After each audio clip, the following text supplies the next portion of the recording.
Tšau, hea kuulaja ja tere tulemast kuulama podcasti Üle lahe sära. Minu nimi on Jaanika ja selles podcastis anname hääle Soomes elavatele ägedatele ja säravatele Eesti naistele. Olgu tegemist siis elulise mõtiskluse, isikliku teekonna, eduloo, suure väljakutse või hoopis natukesega neist kõigist. Mul on teile varuks palju põnevaid veel kuulmata lugusid. Mõnusat kuulamist!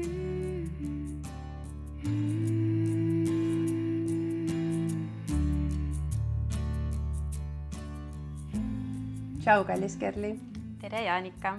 Aitäh, et sa leidsid aja tulla podcasti ja mul on nii hea meel, et me saame täna sinuga selle vestluse maha pidada. Aitäh kutsumast! Kas sa sooviksid ennast tutvustada?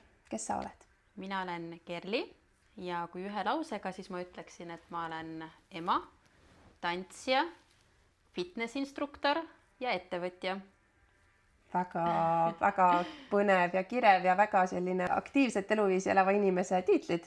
Ja, eriti see ema osa on ju. Ja, just täpselt, see ongi sellepärast esimesel kohal. Ja, et siis emadus on sulle väga oluline. Just. Me kindlasti räägime selle podcasti jooksul veel täpsemalt nendest rollidest ja need kuidagi põimuvad kindlasti sellesse jutuajamisse. Aga mul on kombeks alati alustada sellest nii-öelda teekonnast Soome. Ehk siis, kas sa sooviksid natuke lähemalt rääkida, et miks ja kuidas sina just Soome oled kolinud või mille pärast sa siia elama tahtsid tulla ja kuidas sul see algus kõik siin läks? Ja, minu teekond tegelikult sai alguse natukene teistmoodi, sellepärast, et mina olen sündinud Soomes. Ehk siis minu isa tuli siia tööle, ema tuli muidugi kaasa ja siin ma nüüd olen. Mul ei olnud valikut. Et sa oled siis sündinud ja kasvanud Soomes. Just. Ja ometi sa räägid täiesti, ma ei tea, suurepärast eesti keelt. Ja ma tegelikult mõtleksin, et eesti keel on minu jaoks alati omanud hästi tähtsat kohta minu elus. Et ma olen nagu teadlikult alati tahtnud seda esiteks õppida, ka koolis käies oli mul alati eesti keele tunnid ja kuidagi ma ütleksin, et ma olen ka õnnistatud sellega, et mind on ümbritsenud alati Eesti inimesed, eestlased, sellest saati, kui ma olin laps. Sellel on kindlasti suur roll, aga samas ma kohe hakkan just mõtlema selle peale, et minu lapsed on ka sündinud Soomes ja nad kasvavad siin ja ma olen palju mõelnud selle peale, et kas on võimalik kasvatada neid nii, et nad on kakskeelsed ja kahekultuurilised ja et nad suudavad ka näiteks kunagi meie vanusena rääkida nii sujuvalt eesti keelt ja tundub, et see on täitsa võimalik. See on võimalik. Ma arvan, et kui ise lastele ka seda hästi palju nagu sisestada, siis nad juba õpivadki, et tegelikult see on ka minu emakeel ja kodukeel on ja. Aga ma olen ka näinud, ütleme siis veel on kohtanud inimesi, kes on kolinud hilisemas eas ja jällegi siis vastupidi ei räägi väga eesti keelt on ja.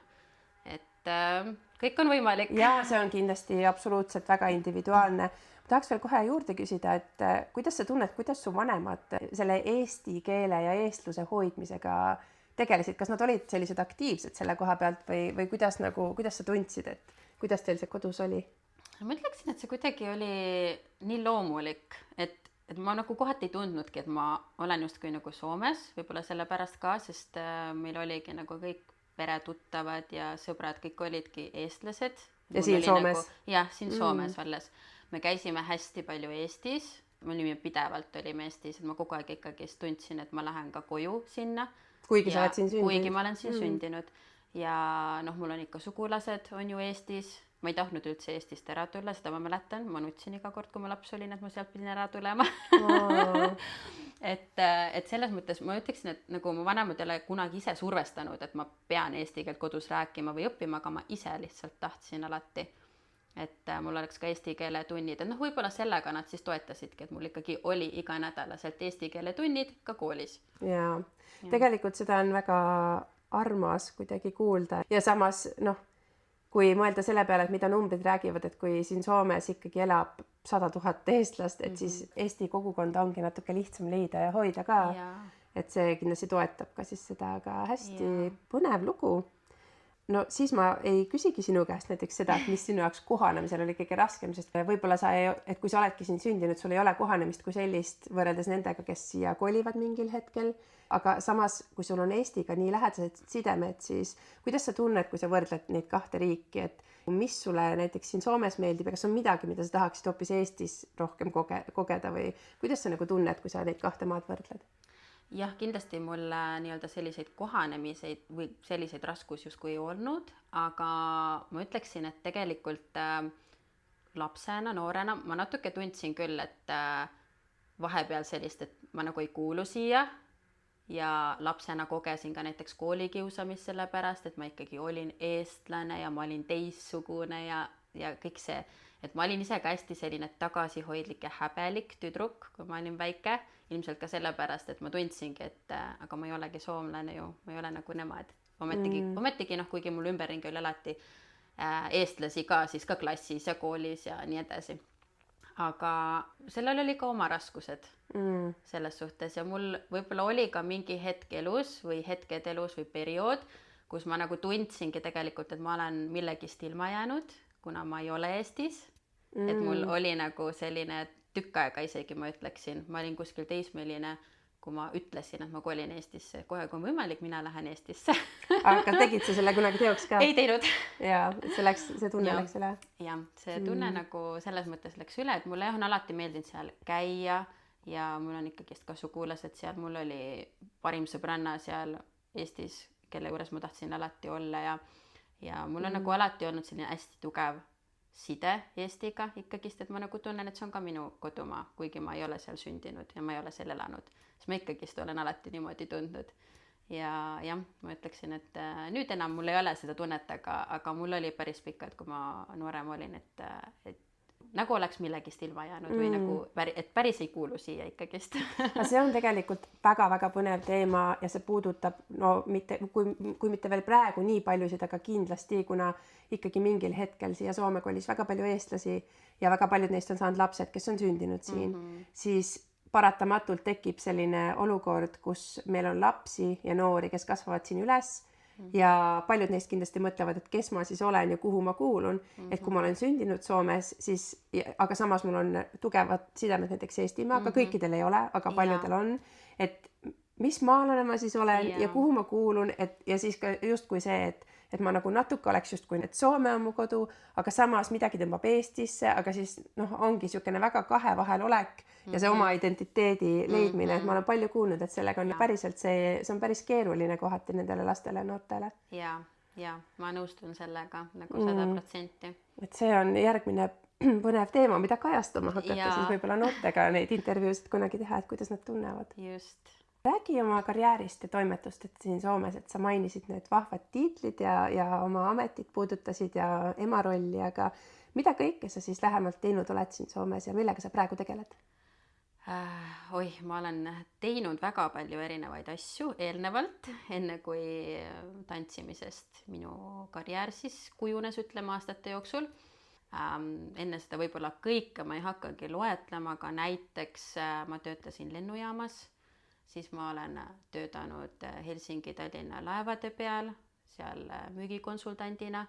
Need olid siis, ütleme, need viimased töökohad enne, kui siis sujuvalt läks üle selle peale, et tantsimisest tegelikult sai minu, ütleme, elustiil, karjäär ja enne seda on olnud igasuguseid töökohti väga palju erinevates valdkondades, siis kui ma alles otsisin seda õiget teed nii-öelda. Ja praegu sa oled siis oma õige tee leidnud? Ja, nüüd võib küll öelda jah, et 100% on nii. No räägi siis lähemalt, et millest see su praegune 100% koosneb ja mida see tähendab olla professionaalne tantsija? Nii, ma siis olengi tantsija, tantsuõpetaja, ehk siis ütleme nii, et igapäevaselt või iganädalaselt annan tantsutrenne, tantsutunde nii lastele kui täiskasvanutele. Lisaks sellele iganädalaselt annan ka fitness-treeninguid. Mul on tegelikult üks päev nädalas, mis ongi selline, kus on siis hommikust õhtuni mul ainult fitness-rühma treeningud jõusaalis. Ja siis nädalavahetuseti ma olen esineja, siis ma tantsin klubides ja muudel üritustel ka, et ma ütleksin, et need on sellised peamised tegevused, sellele lisaks muidugi on siin natukene muid asju ka, näiteks tantsustuudio see office'i pool, ma natukene haldan ka tantsustuudio arveid, emaile ja selliseid asju ka. Kas see on siis nagu, et sa teed seda kõike ettevõtjana?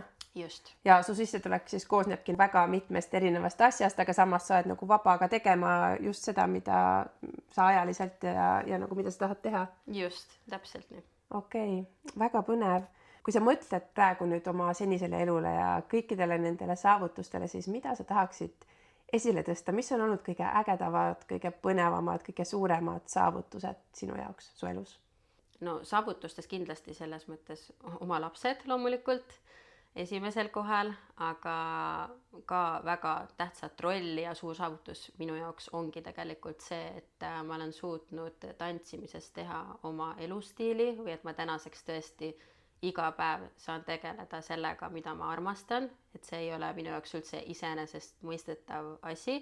Ma ju olen tantsinud tegelikult terve elu. Ma olen kõik Soome tantsukoolid läbi proovinud ja erinevates kohtades. See on alati olnud mulle väga kallis, armas hobi, aga ma ei julgenud vist isegi unistada nii suurelt, et sellest võiks saada minu karjäär. Et see ei olnud nagu isegi mõte minu peas.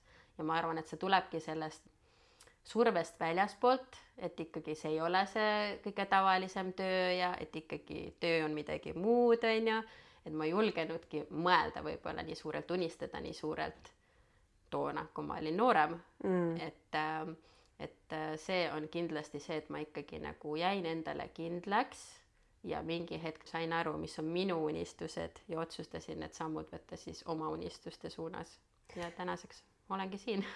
Kas sa tunned, et see, et teha tantsust töö, et ollagi professionaal ja tegeleda tantsuga professionaalselt, et kas sa tunned, et sellega seonduv, ma ei tea, võib-olla diskussioon on ka muutunud näiteks praeguseks, kui sa võrdled näiteks, ma ei tea, 10-20 aastat tagasi või mis on see asi, mis see nagu nii-öelda takistab seda, et kas inimene võib unistada sellest, et tants ongi tema töö, et mille pärast see on olnud kuidagi selline asi, et sa ei saa ju tõsiselt mõelda, et see on nagu su töö, et mine tantsi vabal ajal.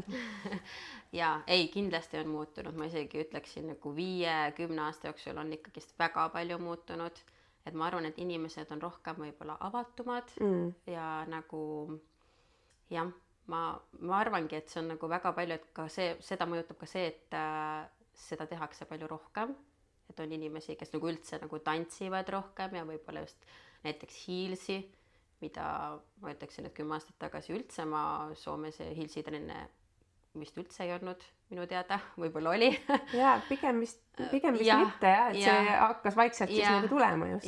Ja, et inimestel on lihtne selliseid eelarvamusi anda asjade suhtes, mis on nagu uued, mida nad võib-olla ei tea, ei tunne, aga kuna tänaseks üldsegi nagu see on võib-olla levinum see teema, siis inimesed on ise ka rohkem avatumad nagu, et okei, et see võib ka olla tegelikult töö ja ei ole käinud tants, on nagu üldse nagu paljud sellised võib-olla, mis vanasti olid, et okei, et see ei ole päris töö, et inimesed on rohkem sellised kunstiinimesed ja tegelevad selliste asjadega, mis täidavad seda oma tassi. See on tegelikult tõsi, et mõtle, kui ma ei tea, 15 aastat tagasi keegi oleks öelnud, et ma võin ühel päeval raha teenida sellega, et ma lihtsalt teen sisu sotsiaalmeediasse, on ju. Keegi poleks ette kujutanudki või siis võib-olla, kui sellel ajal olid mingid edukad blogijad, siis eks sellele ka vaadati kohati viltu, et mis töö see selline on ju. Aga sa mainisid need eelarvamused, mis on olnud mingid kõige suuremad eelarvamused, millega sina oled pidanud kuidagi rinda pistma või mis on olnud kõige suuremad eelarvamused, millega inimesed on sinu ees lagedale tulnud või mida sul on öeldud? Jaa, mul on igasuguseid asju öeldud, aga võib-olla siis ütleme siis täitsa algusaastatel, siis kui ma hakkasingi kontsadel tantsima, hiilsi tantsima ja sinna lisaks siis ka ööklubides öösiti, go-go'd, kui ma hakkasin tantsimas käima, siis oli hästi palju sellist, et okei, et kas sa oled nüüd stripper või noh, selliseid jutte ikka nagu kuulsid ka, et mis asi on, kas on nagu meeste jaoks või miks sa nagu pead niimoodi ennast liigutama ja et, aga see oli täitsa algusaastatel, et nüüd ma ei ole juba ammu kuulnud, võib-olla inimesed räägivad ka ikka veel niimoodi, aga mina ei ole isiklikult ammu pidanud selliseid asju kuulma. Jaa, eks see on jah, ma arvan, et tõesti, nagu sa ütlesidki, et maailm on väga palju muutunud ja võib-olla paljud asjad ei ole enam tabud, mis olid 10 aastat veel kuidagi tabu ja üldse ega see hiil, see go-go, need on niisugused väga just nagu naiselikud võimsad stiilid, tegelikult sa ju tantsid seda enda jaoks, eks, et see ei olegi mitte kellegi teise jaoks, loomulikult see loob, kui sa esined, siis see loob seda meeleolu ja see on nagu kõik, et see on nagu etendus kohati, mida vaatad. No täpselt ja tegelikult kui mõelda niimoodi, siis mujal Euroopas on go-go näiteks juba eksisteerinud ju aastaid, isegi Eestis, ega tegelikult mu esimesed go-go gigsid ma tegingi niimoodi, et ma pidin nädalavahetuseks Eesti minema, et ma saaksin tantsida, sest Soomes ei olnud. Kus kohas sa käisid esinemas? Käisin Déjà Vu's ja teatris, need olid need põhilised kohad, aga seal oli igasuguseid muid taustatants ja gigse ja erinevaid esinemisi meil. Väga lahe. Ja samas see on ka tore, et ikkagi ilmselgelt sul on see side Eestiga niivõrd tugev, et sa oled kuidagi sinna jõudnud oma töö otsadega. Väga äge. No kui me rääkisimegi nendest eelarvamustest, aga kui võib-olla võtta natuke suurem pilt, siis missuguseid tagasilööke sul on olnud siin oma elu jooksul ja karjääriaastate jooksul ja üleüldse, et midagi, mida sa tahaksid võib-olla välja tuua, et millega sa oled pidanud kuidagi tegelema või? No ma arvan, et tegelikult nagu kõige suuremad tagasilöögid või mingid õppetunnid on pigem olnud inimsuhetes, et ikkagi inimsuhted õpetavad kõige rohkem, mõned inimesed tulevadki ellu, et midagi sulle õpetada ja tegelikult ma leian, et selles ongi hästi palju ilu nagu tagantjärgi vaadates, et need kõige nagu valusamad kogemused on sind nii palju edasi viinud elus, et selles hetkes on muidugi valus ja vastik olla, aga siis jällegi, kui sa kunagi oled juba sellest mööda saanud, üle saanud, siis tegelikult nagu sa saad aru, miks võib-olla see kõik juhtus täpselt nii, nagu see juhtus. Et ma ütleksin, et need on nagu kõige suuremad õppetunnid ikkagist elus sealt saadud, aga kindlasti on ka karjäärialaselt, et ega see ei olnud ka niimoodi, et ma ühel päeval otsustasin olla tantsuõpetaja ja järsku mul oligi tantsutöö ja sellest piisas, et tegelikult ei olnud, et seal on ikkagi aastate töö, ma pidin ka kõrvalt alguses muid asju tegema, kasvatama oma klientuuri, üldse vaatama, et kuidas see kõik välja kujuneb, ma alustasin üldse lastetreenerina, et andsin alguses ainult lastetrenne ja eks ta oli raske, et ma pidin ikka endale väga kindlaks jääma, et siis kui mul see otsus või mingi klõks käis peas, et okei, nüüd see on see asi, mida ma tahan teha, eriti kui ümberringi võib-olla inimesed tollel hetkel väga ei uskunud minusse ja sellesse, mida ma teen ja natuke nagu kahtlesid ja ootasid seda hetket, millal ma päriselt tööle lähen, on ju. I'm already there. Jah, ma juba olen ju, ma üritan ju. Et selles mõttes jah, et kindlasti seal oli selliseid väikseid tagasilööke kogu aeg, aga see kõik oli seda väärt. No kuidas sa siis nendel kõige raskematel hetkedel, kui sa tundsid, et okei, no nüüd tõesti toetust üldse ei tule, aga ometi see on see, mida ma tahan teha. Mille jõul sa edasi pushisid siis? No tegelikult ma ütleksin, et mul on alati olnud ikkagist inimesi ümber, kes nagu 100% on uskunud sellesse ja inimesed, kellel on natuke nagu sarnane mindset siis minu omaga, kes tegelevad võib-olla sama asjaga või nad lihtsalt mõistsid mind tollel hetkel, et ma ei olnud kunagi tegelikult nagu päris üksi, kuigi loomulikult ütlen ausalt, et loomulikult ka lähedaste seas oli natuke sellist, et kahtlusi, et millega see Kerli nüüd tegeleb, on ju. Aga samas ikkagist on olnud pere ja lähedased, kes on ikkagi alati nagu toetanud, et ma ei ole kunagi olnud niimoodi, et ma nüüd täiesti üksi oleksin ja mul ei oleks kellegi peale toetuda, et õnneks nagu ma väga ruttu leidsin ennast ikkagist ümbritsetud sealt tantsuinimestest, kes nagu vägagi mõistavad seda, et alguses ongi raske. No ja tegelikult palju räägitakse ju seda ka, et see on kõige olulisem asi üldse, et kellega sa ennast ümbritsed. Just. Ja need kuskil taustamüra, need mitte nii lähedased inimesed võivad rääkida ükskõik mida, aga kui sul on need kõige lähedasemad inimesed, võib-olla elukaaslane, vanemad, nagu parimad sõbrad, et neid tuleb väga hoolega, vanemaid ei saa valida, aga ülejäänud inimesed, et neid saab valida ja see ju mõjutab tegelikult tohutult palju oma elukvaliteeti ka, et kellega me ennast iga päev ümbritseme. Ja täpselt, tuleb väga hoolikalt valida tõesti oma inimesed, et neid ei pea isegi olema palju, peas, et sul nad on olemas, olgu neid 2 või 20 vahet ei ole, et peas, et sul on oma inimesed. See on nii tõsi.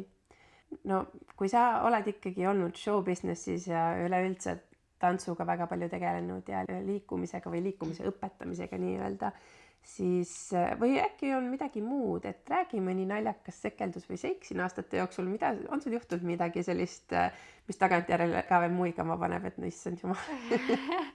Ma arvan, et neid tegelikult on päris palju, aga mis mulle nüüd kohe esimesena meenub, on tegelikult midagi, mis juhtus siin hiljuti 2 nädalat tagasi.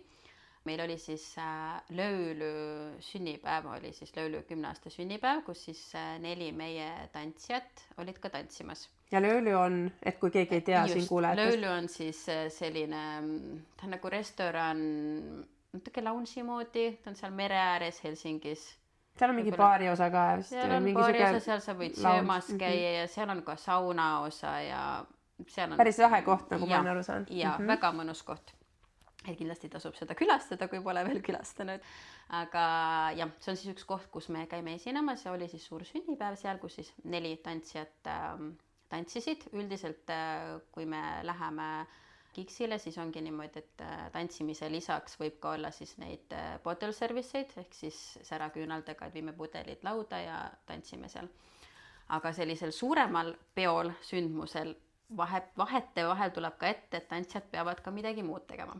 Okay. Ja siis oligi äkki nädal aega või isegi vähem enne, kus siis teadati, et mina ja üks teine tantsija teeme siis flyboardi. Okei, mis see on? Täpselt, no minul oli täpselt seesama, mina ei teadnud, mis see on ja ma guugeldasin ja ma pidin šoki saama. Okei. Flyboard on siis laua peal, vee peal siis hõljud seal kõrgustes. See, mis ta nagu hullult suure survega, see vesi lükkab siit taevasse või? Just see. Appi. Ma isegi tea, mis Kontsadel eesti keeles on. Ei, Jumal. kontsadel ma tegi mitte. Ei. Aga jah, selline ekstreemsport, ütleme siis niimoodi. Ja sain siis teada, et mina üks teine tantsija teeme seda. Ma guugeldasin, pidin šoki saama ja tuleb ära mainida, et nii mina kui teine tantsija, meile ei meeldi isegi lõbustuspargis käia. Ütleme osalt. Mulle ka ei meeldi. Mulle peaks maksma, et ma sinna läheksin nendele, ma ei tea, karussellidele. Aga okei, mis seal ikka, teeme siis ära. Aga etteruttavalt ma võin muidugi nüüd öelda, et elukogemus tegelikult ja isegi imekombel ma võiksin tänaseks öelda, et ma võiksin seda vist uuesti täitsa teha. Et päris nagu lahe. Okay. Aga samas need, ma ütlen, see 5-10 minutit enne, kui me seda hakkasime tegema, teise tantsijaga siis, kui me ootasime seda hetke, kuidas me värisesime selle, kuidas me rääkisime, et aga mis siis juhtub, kui üks meist minestab, aga mis siis juhtub, kui üks meist vette kukub, aga mis siis meil oli nii mitu, mis siis me käisime nagu kõik kõige hullemad stsenaariumid peas läbi. Päris hirmutav. Ja mõtlesime, et issand, me ju tahame tantsida, et kuhu me nüüd ennast mässinud oleme, et mis mõttes. Aga ja loomulikult see ei olnud ka niimoodi, et need inimesed, kes seda teevad, kes maksavad, et seda teha, nemad ju lähevad kuskilt, ma ei teagi, paadi pealt või kuskilt selle peale, et meil tegelikult oli sellest hetkest, kui me selle instruktori sülle nii-öelda pidime hüppama reaalselt. Aga te ei olnud üksinda? Et te läksite nagu kellelegi koos selle laua? Ei muidugi, loomulikult, ja. Ei, üksinda vist ei saagi, ma oletan, et üksi seda inimene vist ei saagi teha, kes nagu ei tea, ütleme siis nii. Et ikkagi seal inimene, kes hoidis meist nagu kinni, on ju. Ja vahetult enne siis, kui me seda üldse tegime, me saime üldse teada, kuidas see kõik seal siis toimub. Samal päeval või? No põhimõtteliselt niimoodi pool tundi enne. Et ei olnud mingit harjutamist ega midagi? Ei, absoluutselt mitte mingit selles mõttes ettevalmistamist. Ja see oli ka päris huvitav, et kuna see sinna peale minek, poisid olid juba, instruktorid siis juba lendasid nendega seal õhus ja see peale minek, kui me neile siis pidime sinna sülle tegelikult nagu hüppama, oli ka natuke selline ekstreemne olukord, sellepärast, et see pidi ka olema ju osa show'd, on ju, me ei saa nüüd kuskil paadi peal lihtsalt peale minna, vaid me pidime ikka ronima seal Löölus sellise hästi kitsa, ütleme, serva peale ja sealt siis nii-öelda sülle hüppama nendele. Ja aga tegime ära, tulime ära, muidugi peale seda mõtlesime ka, et okei, once in a lifetime, rohkem pole vaja. Ja kõik läks hästi. Lõpuks ikka, seal juhtus ka, ütleme siis selles mõttes hetki, kus mõtlesid, et kas ma nüüd kukungi päriselt alla või. Et seal, aga fake it until you make it, selles mõttes naeratus oli suur näol ja mitte keegi saanud aru, et meil tegelikult oli hirm. Aga jah, ja siis me tulime alla ja siis meil öeldi ka, et issand, kui äge, et teeme äkki ühe raundi veel. Meil oli, et vaatasime üksteisele otsa, mõtlesime, et võib-olla mitte, aga seda teist raundi ei tulnudki, aga nii huvitav oligi, et kas järgneval päeval ma kirjutasin ise siis teisele tantsijale, et kuule, nii lahe oli, kas ma tuleks uuesti teha. Et tegelikult need inimesed, kes mind ja siis teist tantsijat sinna pani, loomulikult nad usaldasid meid, teadsid, et me teeme selle ära, ükskõik mis see on.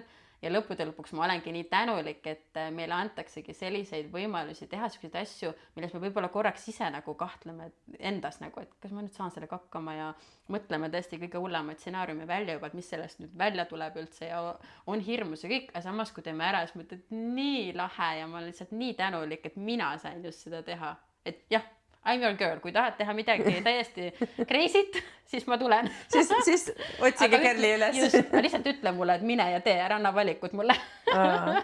Ei, väga äge ja väga ekstreemne, ma ei tea. Aga see ongi võib-olla siuke asi, et mida vähem sul on aega selle peale mõelda, siis seda parem, et siis ei jõua nagu kõiki neid 100 katastroofistsenaariumit enda peas välja mõelda. Pool tundi piisab. Jah, võib-olla tõesti. Ja kas see oli nagu siis kõrgel, kus te pidite hüppama nende sülle või? Me pidime sellise, löölus on nagu see siuke serv, ütleme, et seal on nagu klaasaken ja siuke hästi nagu kuskilt katuse pealt siis, jah? Ja ta ei ole nagu katuse peal, ta oli täpselt seal terrassi peal, kus inimesed istuvad, siis seal on siuke, ütleme siis siuke klaasist tehtud siuke ette sinna, et sa et ärge üle selle minge, siis teie läksite üle selle. Meie olime sinna serva peale ja siis sealt pidime siis neile sülpama. Okei. No kuidas publikule meeldis? Väga meeldis, nad olid väga sillas ja väga rahul ja nii paljud kirjutasid mulle täiesti põhivõõrad inimesed ka ja siis, kui me sealt alla tulime ka, kui te kukerdasime, aga seal oli ka inimesed pidid meid ikka vastu nagu võtma, sest see oli ka täpselt niimoodi, et hüppa siis sinna ja looda, et maandud hästi põhimõtteliselt, et siis ka nagu terve õhtu vältel ikka inimesed tulid ja ütlesid nagu, et issand, et teie lendasitegi seal, pärast kui me tantsisime, siis seal ütlesid, et teie olitegi need, kes lendasid, issand, kui julged, nii tublid. Ei, väga äge. Tõesti, see on, ma arvan, siuke once in a lifetime kogemus. Või mine tea, äkki saad veel. Võib-olla.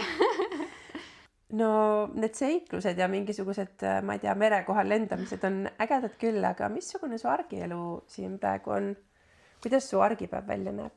Ja ma ütleksin, et mu argipäev võib olla päris erinev, olenevalt siis päevast.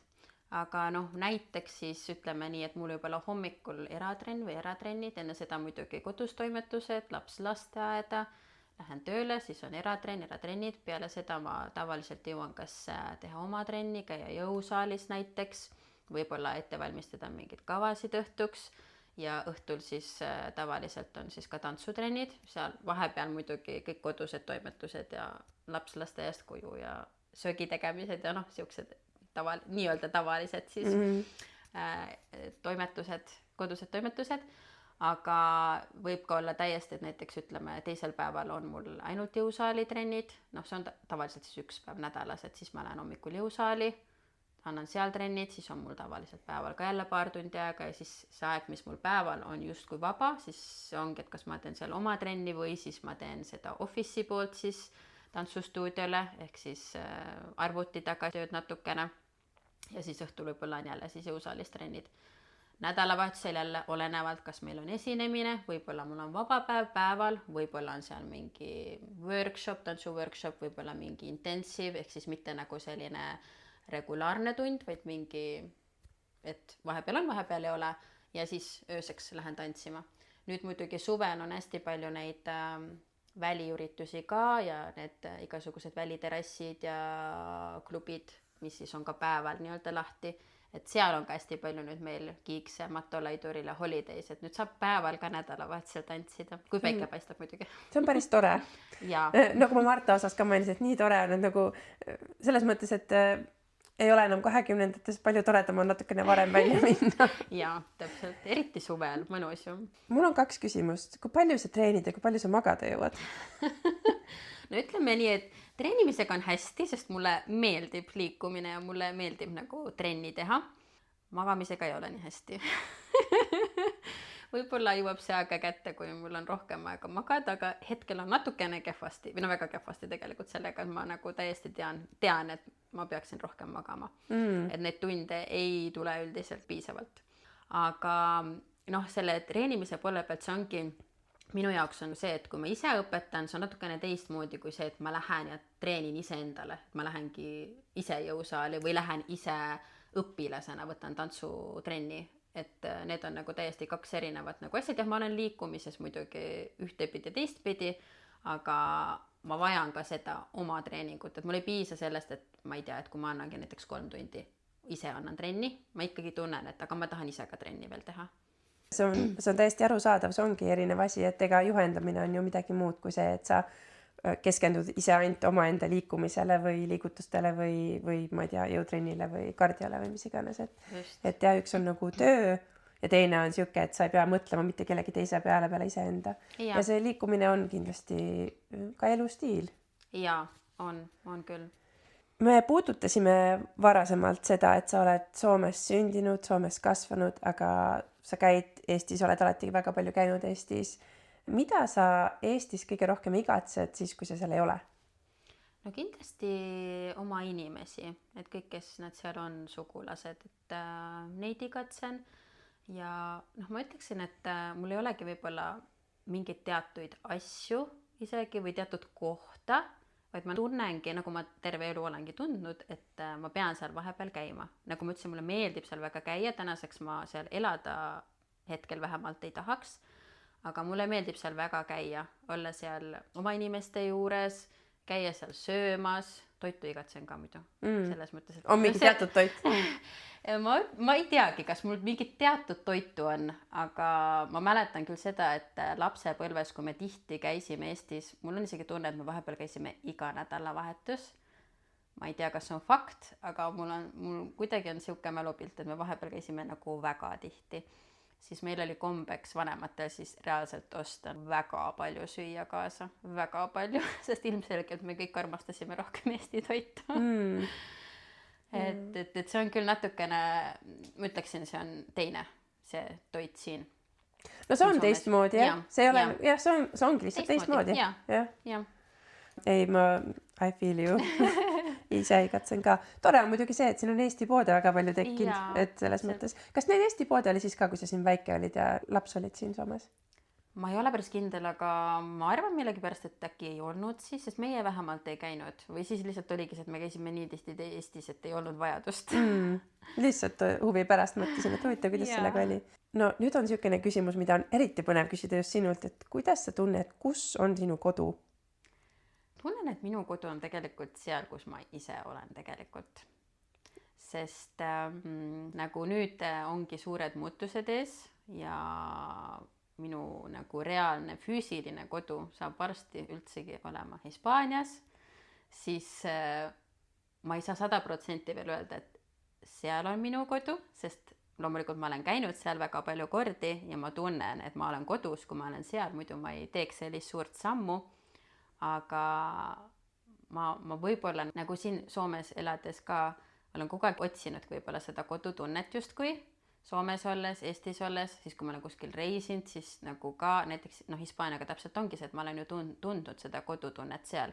Iga ilusa kohaga ei ole mul seda, et nüüd klikib ja siin tahaksin elada, et seda kindlasti mitte. Et see Hispaania, ma ütleksin, on praeguses eluperioodis siis ilmselt see, kus on minu kodu varsti, aga veel ei saa nii öelda. Võib-olla sa pead meid uuesti kutsuma talvel osa 2 tegema, siis ma oskan sulle täpsemalt öelda, et kas ma nüüd tunnen, et see on siis see, kus ongi see minu päris õige kodutunne. Et ma ütleksin, et hetkel see tunne lihtsalt käib minuga kaasas. Kui ma olen Soomes, siis on see mul Soomes, sest loomulikult ma armastan oma kodu siin. Mul on meeldinud siin elada ikkagist. Ja samamoodi mul mingil määral näiteks lapsepõlves mul oli ju väga tugev kodutunne jällegi Eestis ja ma ei tahtnud Soomes olla. et ma leian, et see ongi, kodutunne on hästi tihti ikkagis nendes inimestes ja selles, mida sa nagu igapäevaselt teed. Aga kuidas sa üldse jõudsid siis sellise otsuseni, et nüüd aitab, nüüd ma kolin Hispaaniasse? Sa mainisid, et sa oled seal palju käinud, aga mis selle otsuse taustal veel on? Tegelikult see suht oligi niimoodi, et nüüd aitab, nüüd ma kolin. Kas oli see, et külm ja vastik ja tahan sooja või on seal midagi muud ka? Tegelikult ma arvan, et siin taustal on ikkagi see, et mul oli see periood, kui ma tahtsin Eesti kolida ja siis see vaikselt läkski sinna üle, et aga tegelikult ma tahan üldse kuskile mujale kolida. Ja siis üks oligi Hispaania, ma ei olnud tolleks ajaks kordagi veel Hispaanias käinud teismeeliseas. Ja muidugi mul oli seal muid asju ka, ma tahtsin LA-s elada ja kuskil veel, ma mäleta kuskil tahtsin. aga kuidagi Hispaania mul juba, ma ei tea, kust see tuli, aga mõtlesin, ma tahaks seal elada. Ja siis mul vanem poeg oli äkki 2-aastane umbes, kui me veetsime esimesed 6 aega suvel siis Hispaanias ja see oli võib-olla esimene kord, kui ma tundsin, et vau, et siin ma võiks äkki elada kunagi. Ja siis see jäi sinna õhku ja 2 viimast suve me olemegi siis trippinud niimoodi Hispaanias autoga, et me oleme seal, no põhimõtteliselt sõitnud sealt ülevalt Barcelona kandis sinna alla Malagasse, käinud erinevates linnades, veidikene tutvunud selle Hispaania eluga ja võib-olla see viimane nagu kirstordil oli minu jaoks, kui ma nüüd kevadel olen saanud seal paar korda töötada, et ma olen seal täitsa tantsu workshop'e juba tänaseks andnud ja see andis mulle selle viimase tõuke, et okei, et see tunne või see soov, unistus on olnud tegelikult juba südames pikemat aega, aga nüüd ma tunnen, et on võimalik ja on aeg teha see full julge kohati selline elumuutev otsus ja minnagi ja proovida. Ja ega selles mõttes ei olegi midagi muud, tulebki ainult proovida. Ja alati võib tagasi tulla, on ju? No täpselt. Ja kuna mul on ikkagi plaan ka jääda justkui pendeldama, et ma ikkagist käin samamoodi Soomes, siis tulen külla siia, aga kui ma käin siin, et ma plaanin ikkagist olla ka siin mõned nädalad, et mul on oma tantsugrupp ju siin loodud, see jääb toimima, ma võtsin endale teise õpetaja sinna, kes siis annab neid tunde siis, kui mina ei ole siin ja siis, kui mina olen siin, siis ma ise õpetan oma gruppi, kõik esinemised, et kui ma tulengi siia, siis ma täidangi need nädalad täiesti tööga, käin esinemas, annan trenne ja kõike võimalikke asju. Päris vägev. Kas sul on juba mingi teatud ettekujutus ka sellest, et missugune see elu Hispaanias on või kuidas need asjad, mõtlen just seda argipäeva, kõik, ma ei tea, koolid, lasteaiad, tervishoiusüsteemid, kõik siuksed asjad, kas sa tead ka nendest midagi juba rohkemat äkki, kui näiteks mina, kes ma olen käinud Hispaanias mitu korda, aga lihtsalt reaalselt turistina nagu korraks? Ja mul kindlasti mingi ettekujutus on selles mõttes, et mul elab ka sõbrannast seal ja tuttavaid, kellelt ma olen väga palju head infot juba saanud, et mul on kindlasti selles mõttes lihtsam võib-olla minna sinna ja just see lapse koolipanek, et mul on hea küsida kellegi käest ja on justkui nagu tugiisikud seal nagu ees olemas. Ja eks mul oma mingi visioon ole ka sellega seosnevalt, et kuidas, mis linnades, mis trenne ma hakkan andma, aga reaalsus on see, et mul kõik selgub alles koha peal. Et ma usun, et kõik läheb täpselt nii, nagu ma enda peas võib-olla ette kujutan, enam-vähem. aga mul on väga suured plaanid, jah, et ma tean täpselt, mida ma sinna lähen tegema, kus ma tahan seda teha, aga kõik selline selgub ilmselt koha peal.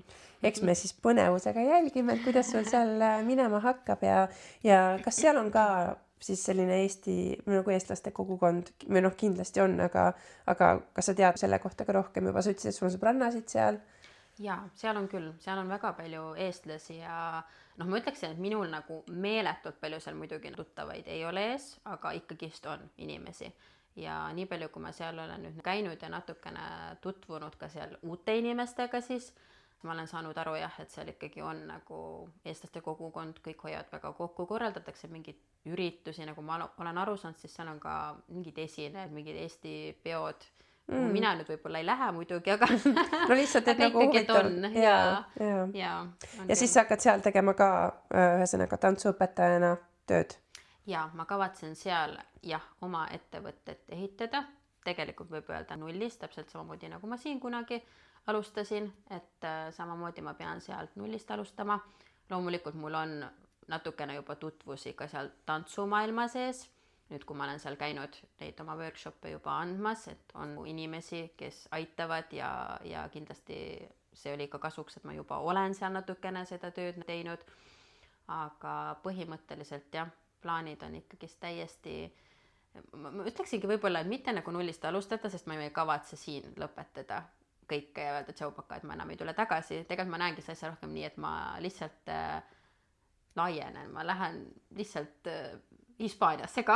Ja ei selles mõttes, et me elame ainult korra, et sa võid alati ju minna ja proovida, ega sul siis sa võid ju, kui asjad ei lähe nii nagu sa tahad, sa võid alati tagasi tulla ja midagi muud välja mõelda, et selles mõttes see nõuabki julgust, aga miks mitte?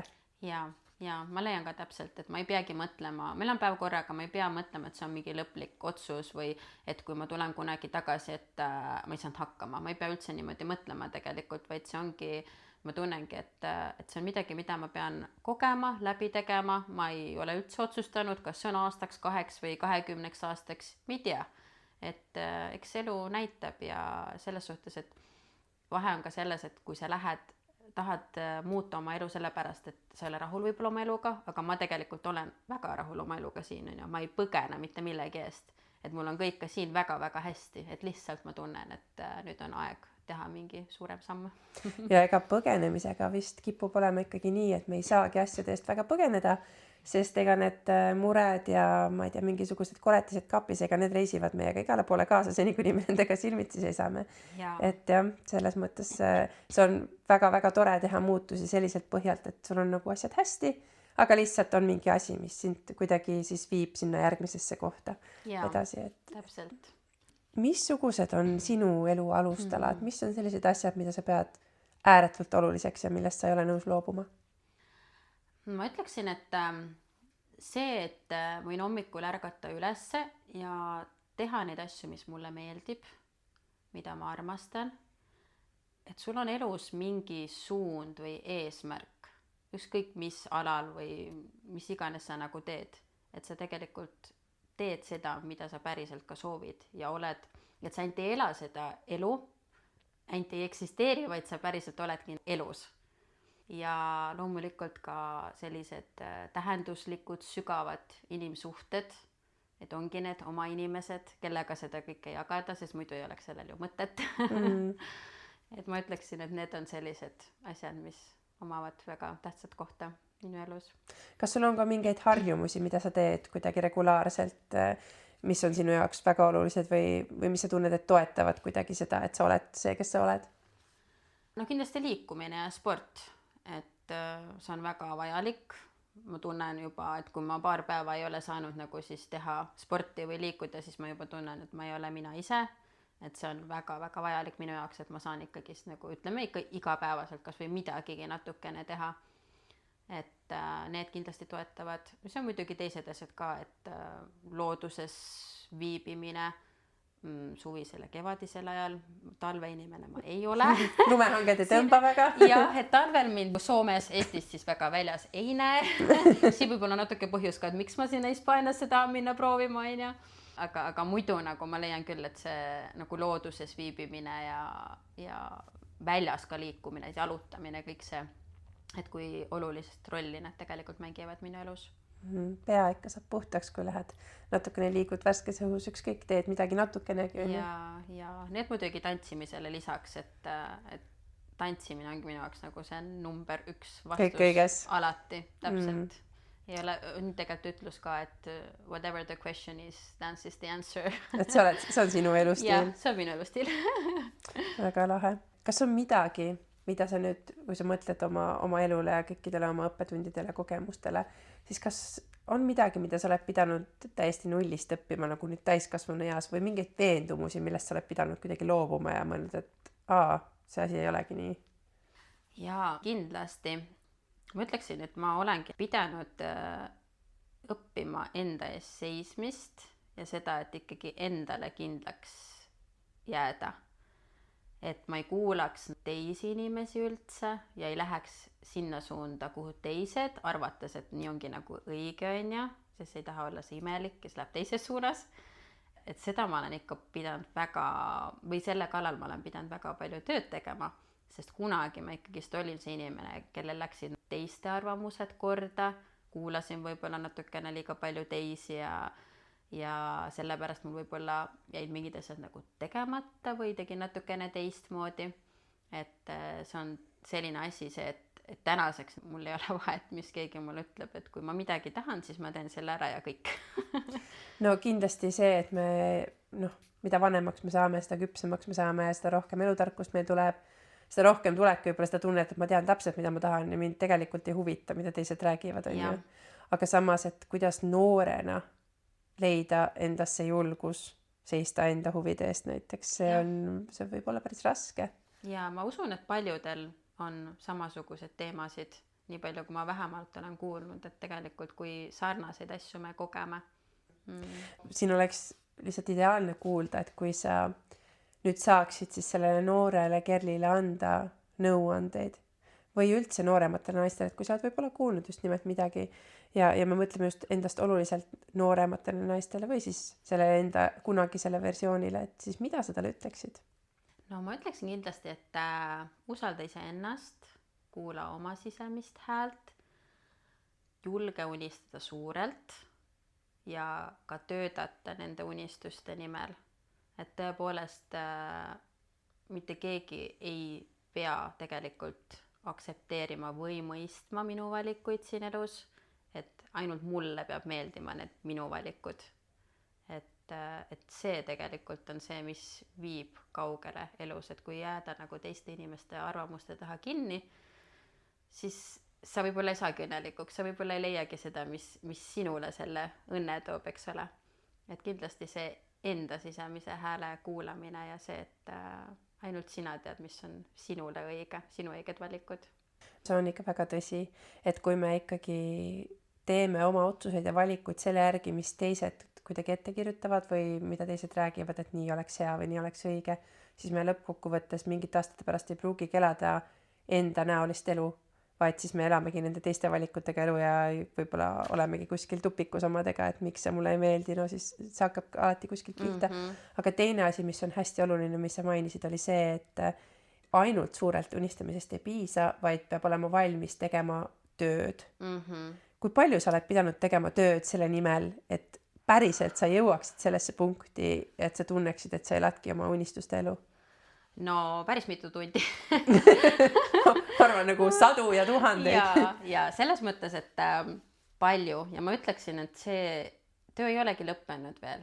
Et eriti tantsumaailmas ja tantsijana ma leiangi, et sa peadki olema pidevas arengus, sa pead tahtma kogu aeg enamat, sa pead tahtma areneda ja seal ei olegi sellist, et ma nüüd jõuan siia sihtpunkti ja ongi nagu kõik, et nüüd on kõik saavutatud, vaid sa oskadki siis juba mõelda suuremalt, unistada veel suuremalt ja sa peadki tahtma tegelikult enda arengu suhtes või siis karjääris, ükskõik. Et ma leiangi see pidev arengus olemine, isegi võib-olla mitte ainult tantsijana, vaid inimesena, et see tegelikult viib sind ju kogu aeg elus edasi. Et ma olen väga palju pühendanud kõike aega ja energiat, et siiani nagu jõuda, aga ma ei tahakski teistmoodi. Et ma kindlasti tahan ikka edasi kaugemale ja kõrgemale. Ja loodetavasti see ka nii läheb. Ja. Kas sul on kunagi motivatsioon otsaga saanud? On sul olnud kunagi sellist hetke, et midagi on katki, et lihtsalt ei taha? On loomulikult. Mis sa teed siis? See on täiesti normaalne, ma arvan, et selliseid päevi on. Aga üldiselt siis mul ongi see hetk, kus ma mõtlengi korraks, et stopp, kõik on nagu liiga palju võib-olla asju toimub ja korraga. Tänaseks ma juba oskan seda natukene ette näha, enne võib-olla oligi see, et ma lihtsalt olin burnoutis, et see läks nii kaugele see asi. Aga tänaseks ma juba oskan natukene ette näha, et okei, nüüd juba keha annab võib-olla märku, et midagi nüüd toimub, nüüd tuleks aeg natukene võtta võib-olla samm tagasi, vahepeal ongi seda vaja, et samm võtta tagasi, et siis jälle 10 sammu edasi minna. ja üldiselt siis ma nagu küsingi endalt, et mida mina vajan sellel hetkel, et kas mul on vaja, ma ei tea, puhkusele minna või on mul lihtsalt vaja korraks jõusaali minna või tantsima minna, et need vastused alati ei olegi see üks ja sama, vaid seal võibki olla erinevad lahendused sellele olukorrale. Ja loomulikult lähedased inimesed, et on kellegiga jagada, kellegiga rääkida sellest murest ja vahepeal nendelt inimestelt võib ka saada selliseid lauseid, mis ongi sinu jaoks, et okei, nüüd ma tean täpselt, mida ma pean tegema. See on tõsi, jah. Mõnikord meie lähedased oskavad asju natukene teistmoodi näha kui me ise. Täpselt, kuna sa ise oled selles olukorras sees, sa võib-olla ei näe tollel hetkel seda suuremat pilti ja siis kui sa räägid kellegiga ja siis peale seda vestlust oled nagu vau, okei, kõik on hästi ju tegelikult. Täpselt nii. Kui sul tuleb mingisugune elusuur kriis, kui sul tuleb see burnouti hetk näiteks, kuidas sa sellest siis välja ronid, okei, sa räägid lähedastega või sa lähed tantsid, aga kas on veel midagi, mida sa teed siis, kui sul on tõeliselt raske, et kuidas sellega toime tulla? No mul on loomulikult hästi tähtsas rollis ka lastega aja veetmine, et nad nagu ikkagi maandavad mind ja noh, muidugi vastupidi ka, eks ole. Ja, et me emadena ikka üritame neid ka maandada. et selles mõttes jah, et see ikkagi lastega aja veetmine ja võib-olla ongi see, et ma korraks nagu võtan selle juhtme seinast välja, et ma ei teegi mitte midagi justkui tarka, kuigi see on tollel hetkel ilmselt kõige targem tegu üldse. Või siis ongi see, et ma teengi trenni, kui see tollel hetkel on see vastus, et trenni teha. Ja kui ma ei teagi vastust tollel hetkel, et mis see õige vastus on, et ma nüüd sellest läbi saan sellest olukorrast, siis tulebki lihtsalt pushida läbi, kuniks see vastus tuleb ühel hetkel. Et võib-olla mõni olukord ei olegi kohe nagu lahendatav ja võib-olla ongi vaja natukene struggle ida ja olla selles ebamugavas olukorras või situatsioonis või mis iganes see on, aga lõppkokkuvõttes sealt ühel hetkel paistab see valgus ja võib-olla ma üritan ise ka mõelda nendel hetkedel, et tegelikult nagu kõik saab läbi, kõik on mööduv ja varasemalt on ka igale olukorrale mingi hetk ju tulnud mingi lahendus, et ma üritan enda peas targalt kuidagi ennast pushida selles olukorras ja tuletada endale meelde, et kõik saab lahendatud ja igale olukorrale on oma lahendus. Et kui see ei ole kohe, siis hiljem vähemalt. Jaa, aga see ongi vist see, mida see elukogemus annab, et mingil hetkel sa jõud sellesse punkti, et sul on juba nii palju neid varasemaid kogemusi, et okei, see asi saab ka lõpuks läbi ja see asi saab ka lõpuks korda, siin ei ole enam muid variante, et küll see siis ka laabub ja siis võib-olla see tekiks paanika või see läbipõlemine või see stress nii kergesti, et seda siis võib-olla nii naljalt enam ei juhtugi. Et täitsa tore on vananeda ju. Jaa, ei, muidugi. Plussid ja miinused igal asjal. Jaa, täpselt. Kui sa mõtled oma tuleviku peale, varsti me leiame sind Hispaaniast, aga kui me mõtleme natukene laiemalt, maalime natuke suurema pintsliga, siis kus sa näed ennast 5 või 10 aasta pärast või võib-olla isegi tähtsam küsimus on see, et mida sa näed ennast tegemas, missugusena sa kujutad oma elu ette 5 või 10 aasta pärast? Jaa, tegelikult ongi see, et ei ole tähtis, kus ma olen tollel hetkel. Ma ikkagi näen, et ma tantsin, ma tegelen ikka veel nende asjadega, mida mina armastan. Kindlasti olen ma kasvanud veel tänasest olukorrast igatepidi inimesena, tantsijana loodetavasti. Ja tähtis on ka see, et on need armsad, kallid inimesed ümberringi. Ja tegelikult palju ei olegi vaja, et olla nagu õnnelik, kui sa leiad nagu nendest igapäevastest toimetustest ja asjadest tegelikult seda, mis toidab sinu hinge. See on väga kaunis lause ja väga ilusti öeldud ja see on nii tõsi, et need pisikesed hetked ja nagu me ka varasemalt paljude naistega oleme rääkinud, et need ongi need pisikesed argised, väikesed ilusad asjad, mis toovad selle õnnetunde või just need lähedased inimesed, et see kõik muu, see on seal ümber, on ju. Jaa, just. On sul veel mõni suur unistus, mis sa tahad meile paljastada, et kui sa nüüd, ma olen aru saanud, et sa oled õppinud palju suuremalt unistama, kas on midagi, mis sa tahad nagu rääkida, et millest sa unistad, kui sa saaksid valida ükskõik mida, et mis sa veel oma elus ära teed? Ma arvan, et need kõige suuremad unistused tuleb ikka saladuseks jätta veel hetkel. Mul on küll väga suured unistused, väga konkreetselt, mis ma juba tean, et mille poole ma pürgin. Aga ma olen vist rohkem selline inimene, et ma tegutsen vaikselt ja siis ma tulen niimoodi lataki. Lataki, et siin ma olen. Jah, siin ma olen. Sellise asjaga sain hakkama. Ja tegelikult see on põnev ja see on täiesti arusaadav ka, sest kui me nagu räägime väga palju nendest asjadest, mida me kõik tahame teha ja siis me ei tee võib-olla neid mingil hetkel, sa kindlasti teed, aga mõnikord need võivad muutuda, need unistused ka, et siis ei teki seda ebaõnnestumise tunnet, sest kõik ei peagi võib-olla kõva välja rääkima. Vot täpselt just see, et tegelikult sul enda unistused võivad ka muutuda, et ma olen seda kogenud kusjuures vägagi palju oma elu jooksul, et ma ühel hetkel olen nagu täiesti kindel, et okei, sinna suunda ma nüüd lähen, aga mingil hetkel ma tunnengi, et aga ei, tegelikult see on hoopis see, kuhu ma tahan minna. Et sa võidki muuta täiesti, see on täiesti okei, et su unistused muutuvad, su arvamus muutub, et see on täiesti okei. See on minu meelest nii lahe. Ma mäletan nagu mingil hetkel, kui ma sain nii selgelt ise ka aru, et aga mis asja, ma ei pea ju kinni hoidma nendest asjadest, mis ma olen kunagi välja öelnud, et okei, ütlesin välja, so what, ajas kõik muutub, mina muutun, kõik mu ümber muutub, et miks ma siis ei või oma unistusi või eesmärke või arvamusi ka muuta, et kuidagi see võib-olla toob seda vabadust ka, et sa võid ühel hetkel olla see, kes sa oled ja valida, mis sa valid. Järgmisel hetkel sa võid seda muuta ilma, et sa vaid kellelegi midagi võlgu. Just, täpselt. Et see on see vabadus ja ma tahaksin veel sinu käest küsida, no meil on väga selge ilmselt, mis su kirg on, aga kas sul on tantsimisele lisaks veel mõni asi, millesse sa suhtud väga kirglikult ja lastele? No üleüldse ütleme siis liikumine ja sport.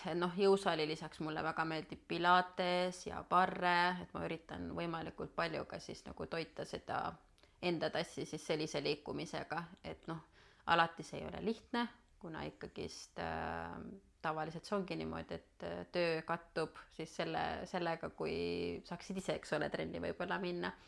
Et on vaja hoopiski siis nagu ise tundi anda, et see oma selline graafiku loomine ja majandamine, see on vahepeal keeruline, aga väga tähtis mulle ikkagist, et ma leian niimoodi. Kui mitte iga päev, siis iga nädalaselt ikkagi selle aja, et ka oma liikumist saada päeva jooksul, nädala jooksul.